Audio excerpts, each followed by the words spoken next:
Happy New Year, everybody. Today is January 4th. Close enough. 2022. Can't believe it's already the new year. So we'll cut right to it. This video is going to be about New Year's resolutions and various unsustainable goals. Because a New Year's resolution, statistically speaking, you can just lump into the category of an unsustainable goal. And that's not supposed to be a pessimistic observation, a dark cloud. If we just try to frame our conversations based in factual data, it's sad but true, just a factual statement. I did a little bit of digging. The most popular New Year's resolutions are to exercise more, to eat healthier, to save money, and to lose weight. Okay, those are the top four right there. Now here's the other side of that coin. Many studies show that only 19%, that's 19% of individuals keep their resolutions.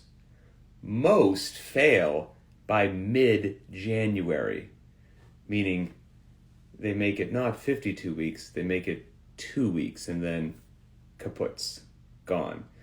So when I said that the topic was New Year's resolutions and other unsustainable goals, 19% stick with it, 81% don't. I would say that's kind of not sustainable. Something's going on. So this podcast is going to be about what if you would like to actually make something that if we spoke 6 months from now or 6 years from now, you're still doing it.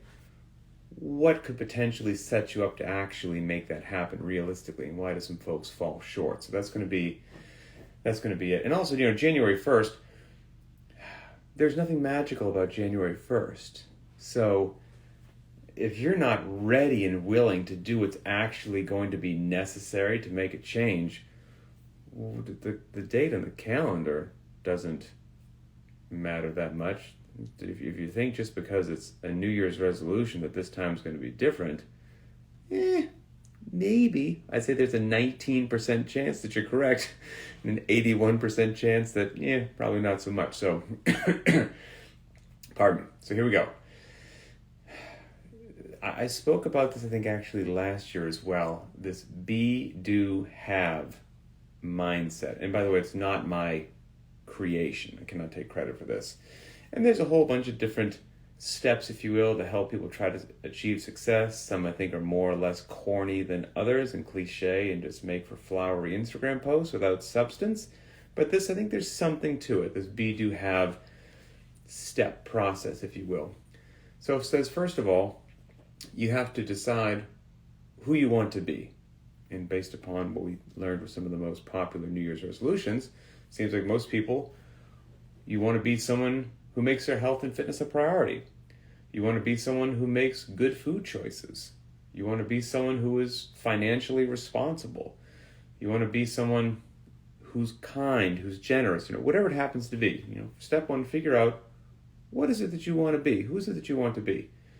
Step two is the do portion. Then you kind of actually figure out what do you need to do in order to make that actually happen after you've identified what it is that you want to be. Maybe you need to start working out. Okay, what does that mean? You got to build out a garage gym, find a program, find a community, whatever it happens to be. You want to eat better. What does that mean? What do you have to do? Well, you have to educate yourself on nutrition, etc., etc. Got to stock the fridge. You got to do meal prep. You want to be more financially responsible. Well, you got to create a budget. You got to track income and expenses, things of that nature. So there's the be, and then there's the do. And then the being and the doing, ideally, if you execute on those things, will lead to you having what it is that you are after in the first place, having that healthier life, having more financial security, having better nutritional habits, whatever it happens to be. But it's be, do, and then have. Sounds simple, right? Why doesn't everybody do it? Why isn't there a 100% success rate? Must be something else going on there. So let's talk about what you actually need to do, as wonderful as those things sound, to make it happen. So first of all, My kids have had me sick for all year. Let's not lie to ourselves. So that doesn't help anybody. I know sometimes the truth is unpopular, but the lying doesn't move the needle. And so let's talk about the truth. It's just hard work. Hard work and different choices. There you go. There's the secret. Hard work and different choices. So there is no secret. It's just economics, I would say. And I would say economics as defined by Thomas Sowell.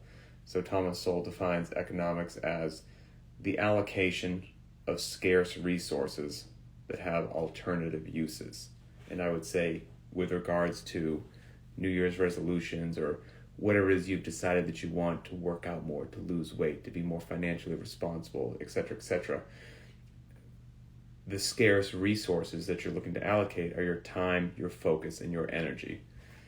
That's it, right? Just making different decisions. Do you want to have your time, your focus, and your energy put into knowing everything about every Netflix series that's ever been produced and will ever be produced, because what you do is sit on the couch and just binge watch them all the time and think about how you should be working out? Or do you want to make different decisions and allocate your scarce resources of your time, your focus, and your energy into something else? Again, no secret, right? Hard work and different choices. And everything that I just said right there, it's simple, right? Make different choices. But simple doesn't mean easy. As a matter of fact, far from it. It's simple and, truth be told, profoundly difficult and challenging, or everybody would just make these different challenges and everybody would be walking around as a millionaire with 8-pack abdominals. But that's not what we see, because certain choices come with a degree of difficulty. But however, while there are no secrets, there are best practices. And the good thing is there's a saying, again, not my saying, that success leaves clues. Success leaves clues. And basically what that means is, these days in the digital age with social media and YouTube and everything at your fingertips, almost anything in the world that you hope to achieve, somebody's been there. And you can probably track down what they did and replicate it. And you can also track down those who failed and avoid those mistakes. So again, success leaves clues. So let's talk about some of those clues, some of those best practices that, if you are interested in doing the be, do, have, ideally will give you a far higher chance of success than that paltry 19% that we talk about, we spoke about a second ago. Okay, so let's see. And I think, first and foremost, whatever it is you're talking about, financial change, physical change, long-term health and fitness, eating better, people have to be actually ready to change, or they're just lying to themselves and they're going to fail. So that might seem obvious, but they have to be ready to change. You may have a family friend that is not in a good situation with their body composition, weight, health markers, and you can force a change upon them over and over again. It's going to fail. It's not going to take until they're actually ready for it, receptive to it, and open for it. So whether it's you or somebody else, somebody has to be ready for that change in order for it to actually take place. And thinking about the be, do, have might help that mindset shift as to why you should be ready right now. And then the other thing I would say is, some people just need to work harder. I know that's very unpopular to say in 2022. But then there is obviously a segment of society that's truly dealing with something. So if you are truly dealing with something and you're self-medicating or repressing it or not dealing with it, and you're coping through food or something else, then you absolutely should seek some sort of professional help, because that obstacle will have to be overcome before we're going to have any kind of long-term meaningful success. But for the rest of us that aren't in that situation and we just need to make it happen, let's talk about some strategies that might actually help you make it happen. So first of all, I'm a huge fan, if anybody's been listening to Linchpin for a while, of doing things that are sustainable. So whatever it is this change is, this goal you have, or this resolution, it's got to be sustainable and not ridiculously over the top, all or nothing difficult, or you're just going to do it, fail, and have this terrible yo-yo effect that's not going to treat you well in the long term. So baby steps are a wonderful thing, and let's think about making it actually sustainable, because the truth is, who cares if you do it for three weeks, but it's so hard that you quit and you don't do anything for 9 months? I would much rather have you do and think that what matters is you choose a path and you make decisions that will still have you working out or eating healthy or being financially responsible, 10 years from now, and ideally for the rest of your life. So sustainability is a big deal. And then the next thing that leaps out to me, again, success leaves clues, is community. Life is a team sport. The rugged individual just doing it all on their own usually doesn't have success, unless of course you're John J. Rambo. Then you can make a trilogy about just being a very rugged individual, not needing anyone else, and you're good to go. But even he had Colonel Trautman, so I don't think that's a fair assessment. But long story short, community. You've got to surround yourself with a bunch of people that are there for you, understand what you're going for, pick you up when you're down, share similar goals, and help drive the needle forward. Because even if you do well, you're not going to be batting 1,000. You're going to have bad days. You're going to fall down. You're going to stumble. And sure, you can pick yourself up, but it's really nice to have somebody else reach down with a hand and help you get up, dust you off, and push you back forward. And I've said this before, I'll put the Linchpin community toe-to-toe against anyone in the world as far as positive support goes, hands down. But find yourself a community, whoever they are, that have your best interest in mind, or I don't think you're going to find long-term success solo. The next thing is, perfect is the enemy of the good. And again, this kind of gets back into being sustainable. If you think every workout's going to be perfect, every training session's going to be perfect, every meal's going to be perfect, every financial decision's going to be perfect, and that means it was successful, and anything shy of ultimate perfection is a failure and causes you to stumble off the track, yeesh. Again, I don't think it's going to go well for you. So perfect is the enemy of the good. We're not looking for perfection. We're just looking to do the right thing most of the time, and things are going to go pretty well. That's what we're looking for. That'll make it sustainable. At Linchpin, we also say a lot that something is infinitely better than nothing, and that could be with nutrition, working out, the whole 9 yards. And what I mean that is, I've got a 6-month-old baby. I'm looking at her in the baby monitor right now, hoping that she doesn't wake up, or this is going to be cut short and we'll have to do a part 2 later on.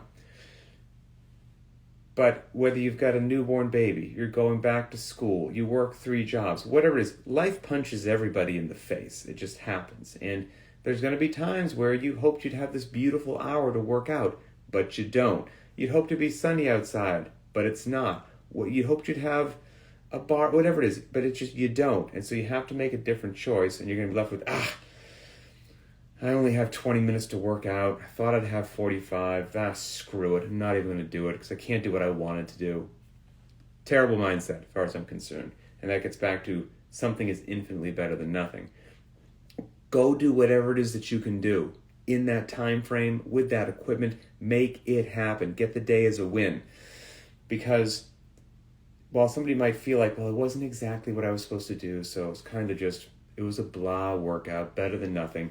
I don't like the phrase better than nothing, because if you think about it, it implies that doing something is better than nothing, meaning just fractionally better than nothing, just barely better than nothing. I wholeheartedly disagree with that.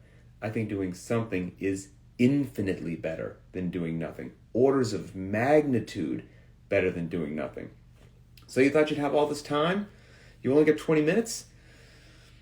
Go do a death by workout. They basically have a built-in warm-up, right? Grab a pair of 50-pound dumbbells, 35-pound dumbbells, and do death by dumbbell thruster. You won't make it to 20 minutes, but minute 1, you're just doing 1 thruster. Minute 2, 2 thrusters. Minute 3, 3 thrusters. Minute 4, 4 thrusters.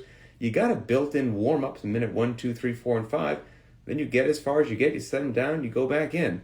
Or you do that with calories on the Echo Bike. You do it with 10-meter shuttle sprints. You do it with burpees. You're like, there again, there's a built-in warm-up. So there are ways to make something happen, and doing something is infinitely better than doing nothing. Next thing that I think will help you with success. Success leaves clues. Scaling is cool. Remove your ego. Make good decisions. Make the sort of decisions that will make what you're doing sustainable and make your body feel good. Beat up knees, back, and shoulders are not going to help you be sustainable by doing too much too soon or letting your ego get in the way and thinking that you have to do something prescribed. Who cares about prescribed? Prescribed is for chumps. Make the best decision for you. Scaling is cool. More people should probably do it. It's smart. Next thing we do at Linchpin, at least once a week, and encourage people to do it as often as they need, not for time. Shocking in the CrossFit world. We're always running the clock. Do a workout not for time. Who cares? Do you think if you're still working out 10 years from now and doing some workouts every now and then, not for time, actually keep you from being mentally and physically burnt out and keep it sustainable? That's a win.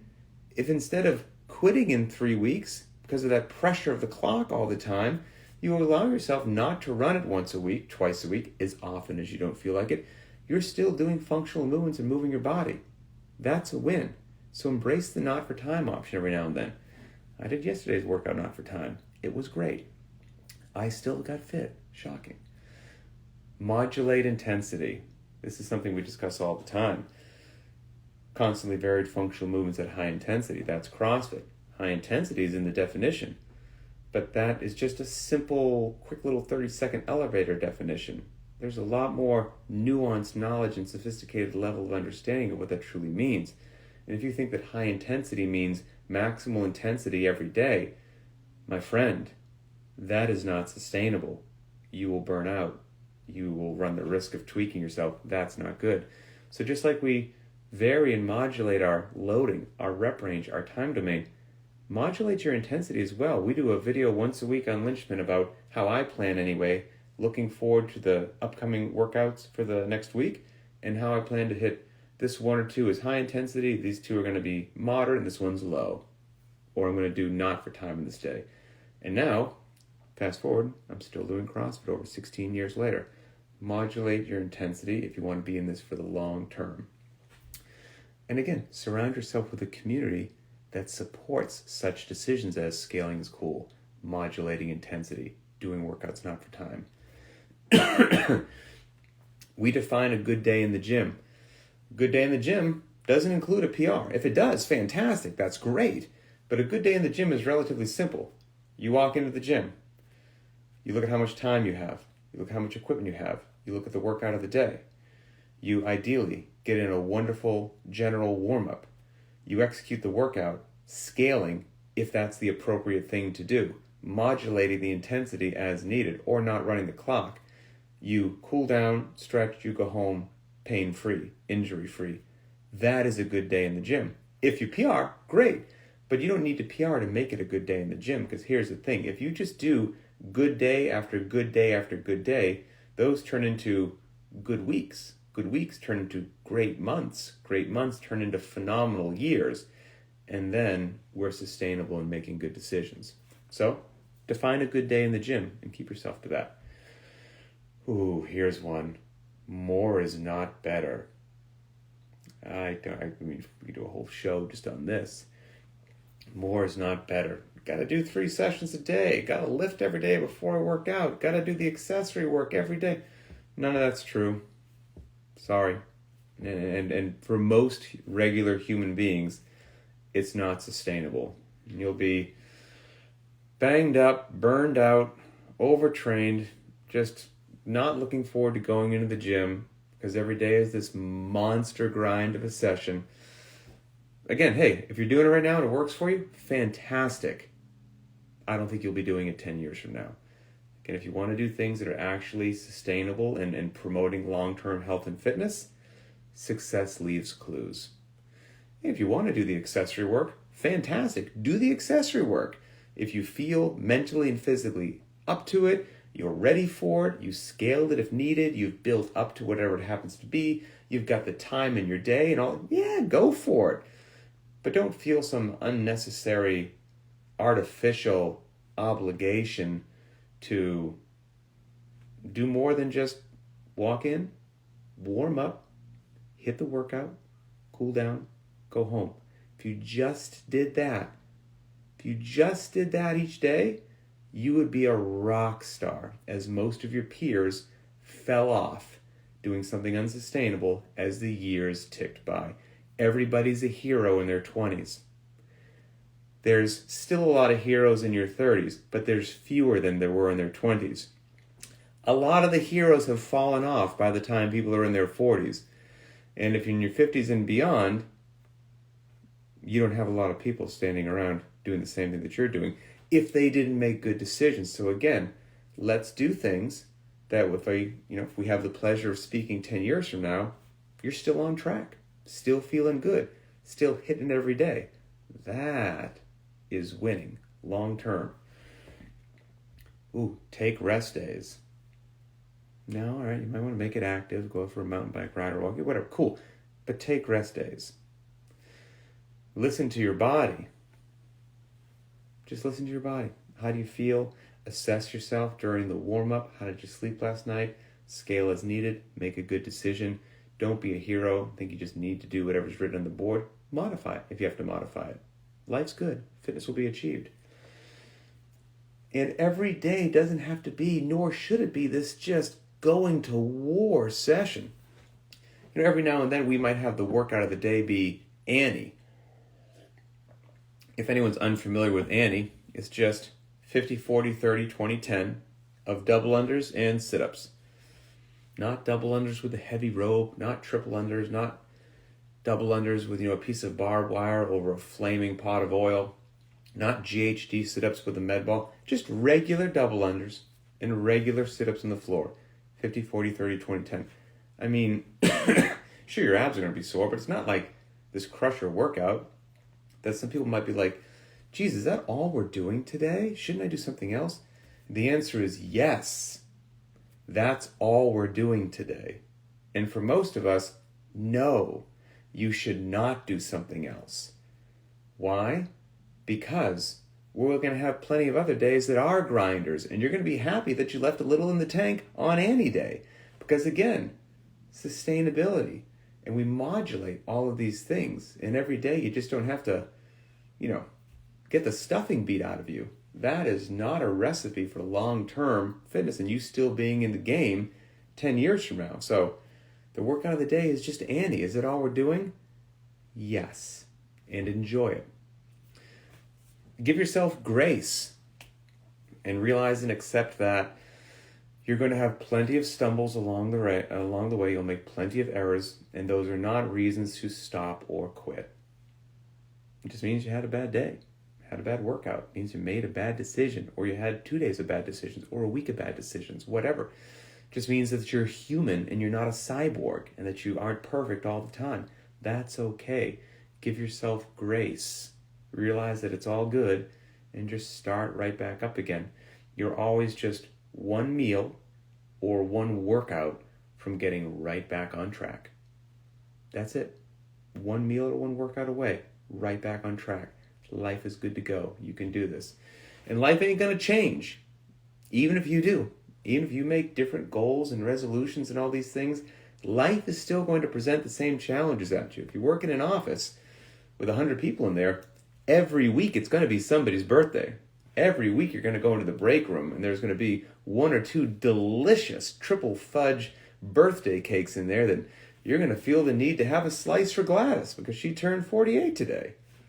It's going to be there. And so you have to make different decisions and be a different person that still supports your goals. But you're still going to be living on planet Earth. And again, you're not going to be perfect. You might have this slice every now and then because Gladys is a fine woman and you want to celebrate her birthday. That's okay.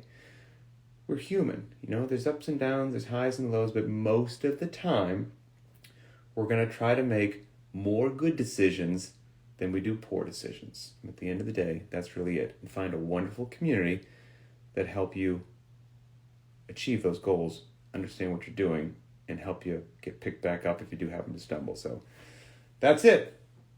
Have a great 2022, everybody. I think there's a 32-minute EMOM program today, so you're welcome for that. And we will talk later.